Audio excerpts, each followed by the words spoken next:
Fidèles téléspectateurs de Fast Télévision, bienvenue dans cette édition du journal. À la une, la première ministre Judith Suminwa Tuluka est arrivée à Goma ce mercredi 26 juin 2024 après son passage à Bukavu dans le sud Kivu. Cette visite du travail en province du Nord Kivu vise à s'enquérir de la situation sécuritaire et humanitaire sur toute l'étendue de la province du Nord Kivu. Suivez.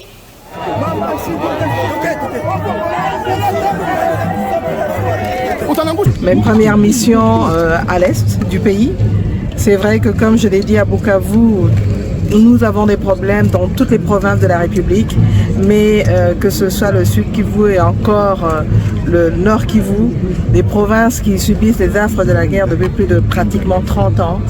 Cette province, comme vous l'avez dit, meurtrie, il était important de commencer par ici. Ce n'est pas ma première fois, mais c'est ma première fois en tant que Premier ministre. Et pour moi, je me devais de commencer par ici. C'est vrai que les problèmes, on les connaît de loin, on les connaît, mais il est toujours important de venir, de rencontrer la population, de rencontrer les autorités au niveau de la province, les autorités locales, les chefs coutumiers, et pouvoir échanger avec eux, parce que là, nous sommes en train, on a commencé, on a pris fonction, et donc il est important de pouvoir quand même avoir des échanges pour pouvoir ajuster nos interventions dans le cadre de la mise en œuvre du programme du gouvernement. Et puis, le gouvernement provincial du Nord Kivu interdit formellement la pratique visant à déchirer les uniformes scolaires des élèves finalistes en cette dernière journée de la passation des épreuves nationales.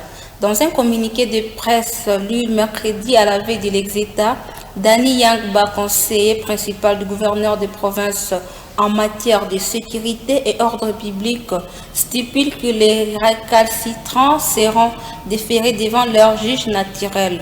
Suivez Dani Yangba dans cet élément de la cellule de communication du gouvernorat provincial.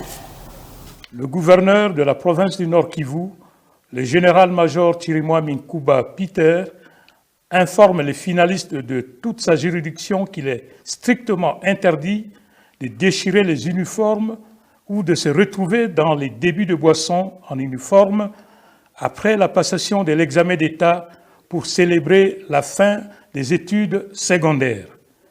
Les agents de l'ordre sont instruits de mettre hors d'état de nuire quiconque s'adonnerait à ces actes qui frisent la délinquance juvénile. À bon entendeur, un seul mot suffit. Fait à Goma, le 25 juin 2024, le gouverneur militaire ad intérim, le général-major Chirimwami Nkuba Peter. Alors, c'est que la structure Congo Nouveau appelle le gouvernement congolais de mettre la transparence dans le processus cadrant avec l'exploitation des blocs pétroliers et gaziers en RDC. Devant la presse, ce mercredi 26 juin, cette structure aimerait que les autorités mettent en question le processus d'appel d'offres dans le secteur des hydrocarbures sur toute l'étendue du territoire national qui risquerait d'encaisser plus de dettes que des recettes. Suivez. Alors, ce que nous pensons en tant que CELPAV, qui est le consortium dans lequel Congo Nouveau est membre, c'est que pour les cas de l'appel d'offres des hydrocarbures, il faut que notre gouvernement puisse s'assurer de mettre de la transparence dans tous les processus. Notamment, nous savons aujourd'hui qu'il y a des blocs pétroliers et des blocs gaziers qui ont été mis dans l'appel d'offres, mais qui ne devraient pas être mis là-bas. Il faut donc que nous puissions savoir quels sont les blocs pétroliers, quels sont les blocs gaziers qui légalement peuvent être dans l'appel d'offres.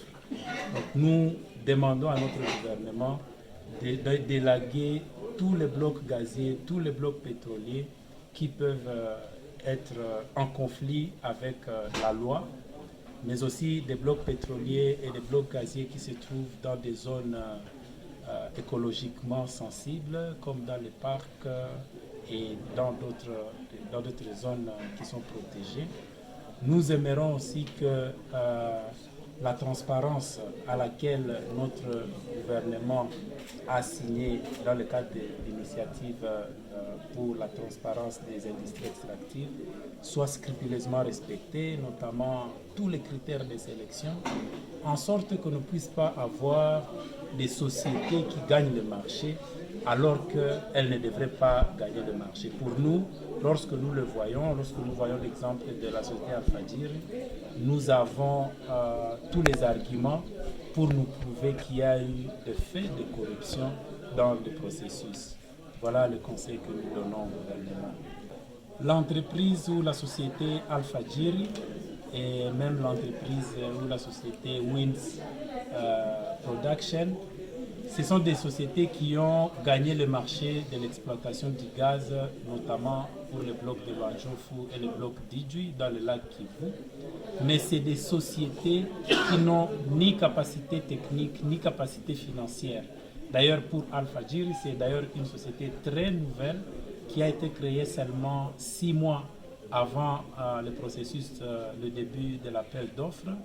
Et nous avons tout, comme nous avons écrit dans notre rapport, qui prouve que...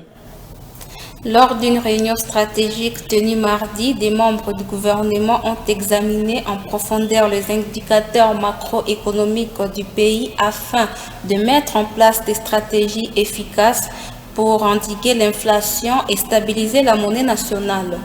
La rencontre a vu la participation du ministre d'État, ministre du Budget, Aimé Bodji Sangara, du vice-ministre des Finances, Onej Nsele, le vice-ministre du Budget, les conseillers principaux du chef de l'État et la gouverneure de la Banque centrale du Congo. Et pour clôturer cette édition du journal, l'Association des volontaires du Congo, ASVOCO, fête ses 39 ans d'existence sous une note d'échec, comme indique Doufina Tabou, président de cet organe de défense des droits humains.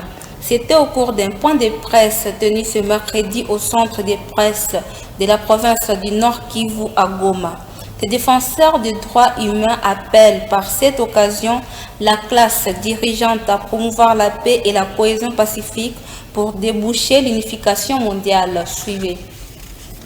Si je dis que j'ai un regret, puisque tout ce que je fais, je vois que c'est dans l'eau. Au lieu d'avoir la paix, il y a la guerre. Voilà, il y a des morts, par-ci par-là. Regardez les effets.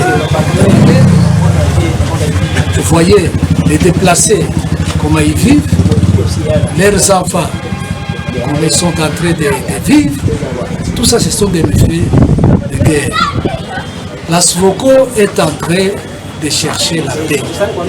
On a la paix quand on s'attend. Donc, nous ne sommes pas pour des guerres. Ça, c'est notre vision. La vision de Doufina, c'est l'unification mondiale. Il y a un seul monde pour tous les êtres humains.